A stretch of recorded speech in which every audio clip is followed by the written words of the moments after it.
السلام عليكم. أنا الدكتور إياس الموسى، وهذا فيديو توضيحي لطلاب الطب عن كيف نعرف الميرمرز بشكل بسيط بدون ما نحفظهم.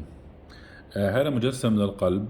هون عندنا left ventricle، هون الرايت ventricle، هون الميترال فالف، هون الايورتيك فالف بيطلع على الايورتا، هون الرايت ventricle tricuspid فالف اللي بوصل الدم من رايت اتريوم لرايت ventricle، هون البلمري فالف اللي بيطلع البلد على البلمري ارتري.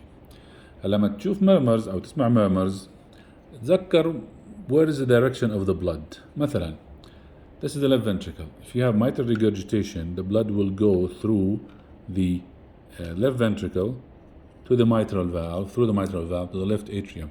So it's going to go through the mitral valve during systole. Contraction of the ventricle forces the blood going up from the left ventricle to the left atrium during systole. That's why mitral regurgitation is a systolic murmur. If you have aortic stenosis, blood will go through the aortic valve, to the aorta during systole.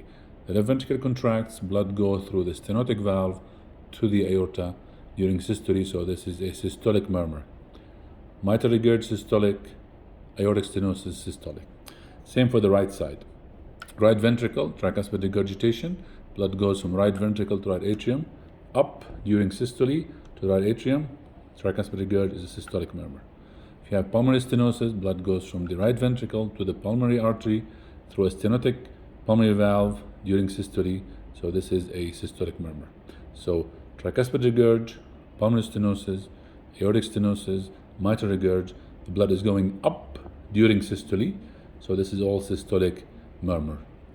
Now, if you reverse the token and look at the diastolic murmurs, mitral stenosis, blood goes from the left atrium to the left ventricle during diastole through a stenotic mitral valve, down, diastolic murmur. Blood going down from the left atrium to left ventricle during diastole through a stenotic valve causes a diastolic murmur or mitral stenosis. If you have aortic regurgitation, blood goes from the aorta down to the left ventricle through an incompetent aortic valve, regurgitant valve, blood goes down to the left ventricle during diastole, down diastolic. Aortic regurg, diastolic murmur, mitral stenosis, diastolic murmur. Same applies for the right side. If you have tricuspid stenosis, right atrium to right ventricle, through a stenotic tricuspid valve, diastolic murmur of tricuspid stenosis. If you have pulmonary regurgitation, blood going from the pulmonary artery through the incompetent pulmonary